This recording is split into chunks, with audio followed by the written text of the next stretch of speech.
Ladies and gentlemen, boys and girls, YouTube audience, I have never been so nervous to start recording a video in my life, but I've also never been more excited. Ladies and gentlemen, let me introduce to you the living legend himself, Crab Masher. This is my old school RuneScape account, and while at first he looks like your normal mid-level account, he's actually a little bit different, and the reason for that is because he's absolutely terrible. No, but to be real guys, honestly this account is not very good, but that is what we are setting out today to fix. These are the stats that I currently have: 71 attack, decent combat stats, but almost all of them have been not botted but just AFK'd at sand crabs. Hence the name Crab Masher, and hence why I have the big Crab Masher 5000 sitting here. Most of this has been AFK trained, haven't done a lot of quests, haven't done a lot of really anything on this account because I mainly play it in the background while playing other games. However, I am so excited looking at what the main RuneScape content is in the end game now that I just want to get to it. So that is what we are going to start doing. Ladies and gentlemen, welcome to Making a Main Episode 1, where we are on a quest to turn this really not great mid-level account into an end game PVM monster. Now, as you can see here, like I said, we have some decent melee stats, we have some decent magic and a little bit of range, but everything else is really lacking except for Slayer, which is where I also did a little bit of training.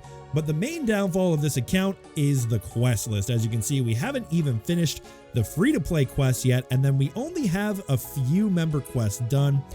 Mainly a couple easy ones: Animal Magnetism for the backpack, Druidic Ritual to get Herb Lore, Fight Arena just because it was some quick stuff, but really nothing. And then the biggest and worst downfall of this account, the Achievement Diaries, where I have done absolutely none of them. I know, I'm sorry, I know this hurts your eyes to see, but don't worry, we are going to fix it starting today. So first thing we want to talk about, guys, is I want to show you what we are currently working with in the bank. Now my bank is not very good because again, I haven't done much on the account. We have about 8 mil sitting here. This is just from, you know, playing the game in general and just kind of building it up over time. I don't really have any main money makers that I've been doing aside from killing a couple monsters. You know, I've been doing a little bit of jellies here, a little bit of Turoths, but really that's just kind of building up over time. We haven't got really any good combat equipment except for a single abyssal whip. We wear it with the dragon chain. Shoutouts to this guy on my friends list here, Mr. Blazer X Fox. I met him while working towards trying to get some void armor, and he said he wanted to check out the YouTube channel because we got to talking, and he hit me up with the dragon chain body G and the dragon plate legs G. He didn't buy the actual armor for me, but he bought the decoration kits to make it look sick. So as a shout out to him, we're actually going to wear this while we continue working on our account today. So let's hop these bad boys on and we'll do the boots as well. And there we go. Absolutely dripped out, looking like an absolute snack. All right, so what we're going to be doing here, guys, the main focus of how we're going to get this account working up really quickly is we are going to do a massive amount of questing all in a row. There is an optimal quest guide that is both on the RuneScape wiki, but there's another one made by Slayer Music 1, who's a massive content creator in the community, who basically full-time makes quest guides for everybody. Everyone loves and respects Slayer Music, and we're going to be using his optimal quest guide to go through and do the quests in order to require as little farming as possible. And I don't mean the farming skill, I mean farming random skills up. It's going to be pretty easy overall. Ones that I'm going to do out of order though is I'm going to go start Fairy Tale Part 1. And the reason for that is because this, once it's completed, is going to allow us to go and use fairy rings, which are a teleportation system in the game, which is going to make all of the earlier questing a little bit easier. Now, before I go any farther, do you guys see down here where it says recommendations level 30 farming? I want you guys to know that I read that last night as requirements, and I recorded an entire 4-hour video of me trying to get 30 farming with all sorts of different methods, only to find out today that it's not actually required for the quest. So if you guys get this video to 1,000 likes, okay, we're asking for 1,000 likes, I will completely edit all the clips. I kept them all. I kept the whole video. I will edit them down and release the biggest failure video you've ever seen in your life as I struggle to train farming, doing all sorts of stupid methods for a quest that I didn't even need them for.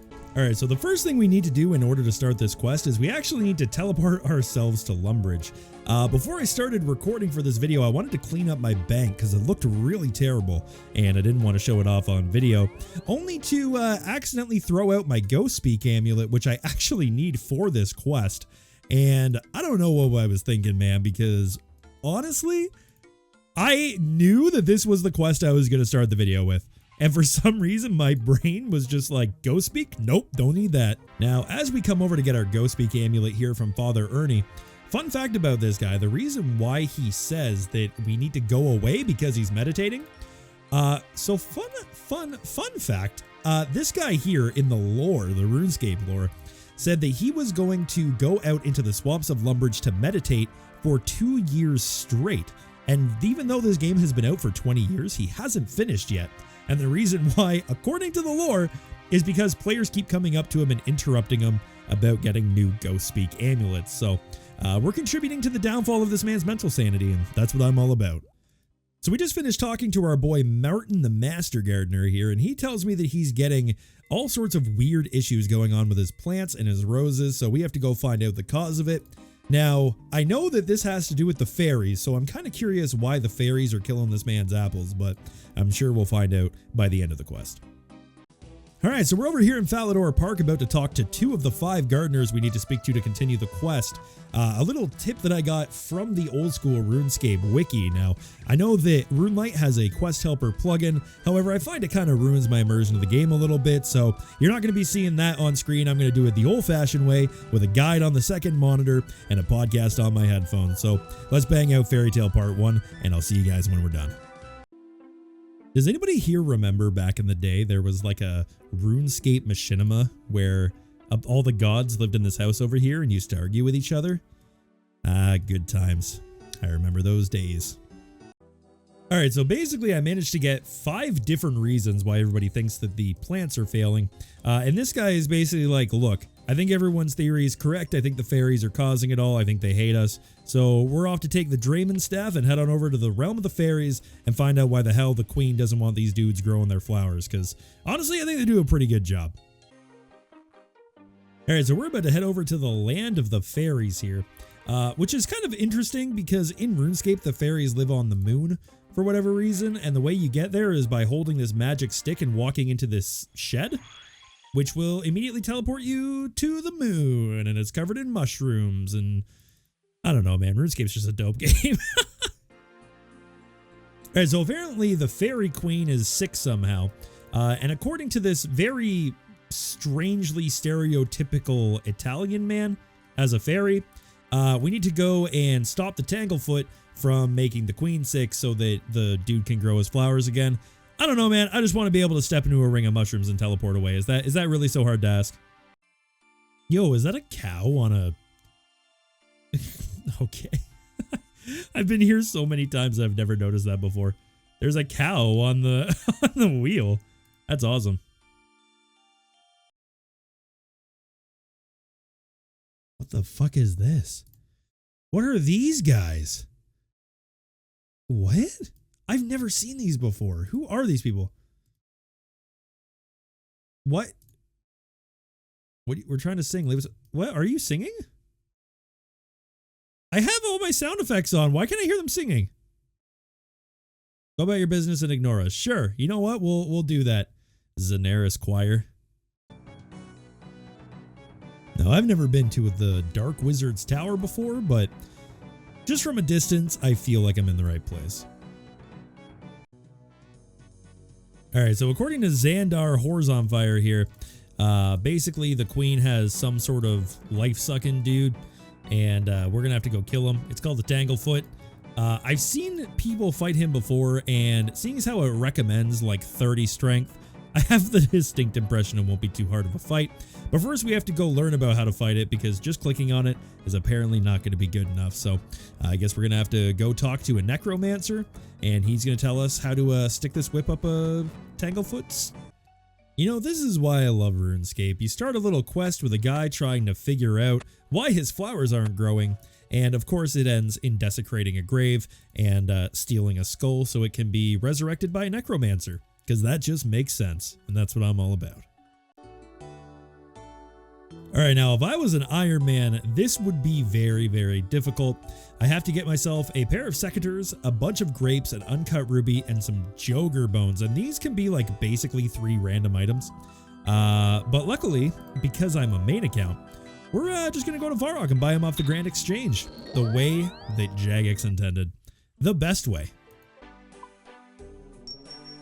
It cost me 3,800 coins for a single joger bone, by the way. I would just like to point that out.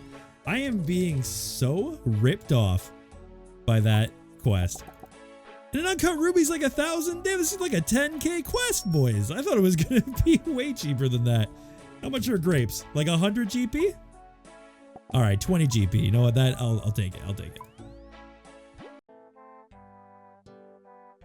All right, boys, we're ready to rock with our giant pair of green circumcisers, ready to go to the Tanglefoot and take off his...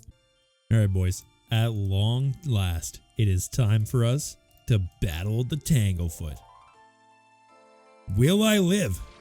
Will I die? Only the Tanglefoot knows the answer to that question. Let's get him. All right, big dog, what you got? What you got? What you got? What have you got? Oh. Oh, he actually hit me. Oh. Oh, that's it. Never mind, he a bitch. We put him in the dirt, boys. Put him in the dirt. Put him in the dirt. Put him in the dirt. Tanglefoot ain't got nothing. He ain't got nothing, boys. That was actually really easy. So I've been doing this quest for like an hour, and I only just realized that the healer's name is Fair Enough. Like fair enough. And for some reason that never clicked with me. Damn, man, I need to pay better attention in this game. Alright, and just like that, Fairy Tale Part 1 complete. We get quite a bit of experience here. From level 7 to 19 farming, we can now grow Terramin. Not that I'm ever going to do that because I don't like farming. And now all we should have to do is start Fairy Tale Part 2, and we will then have access to the fairy rings. And that'll allow us to teleport all over the place and make all of the questing that we have to do in here just a little bit easier. Alright, boys, and with that being said, we finally have fairy rings unlocked. We can lock onto this bad boy here, type in a 3-digit code, and basically teleport all over Gielinor. This is going to be instrumental in helping us finish our quests as quickly as possible, but the rest of these quests are going to be speedrun on a different day. Next episode of Making a Main, we're going to speedrun the crap out of some quests, get some progress made, and it's going to be a lovely time. If you guys enjoyed the video, don't forget to like and leave a comment below, and subscribe if you're new here. We have new episodes coming out very soon. Have a great night, everybody, and we'll see you in the next one.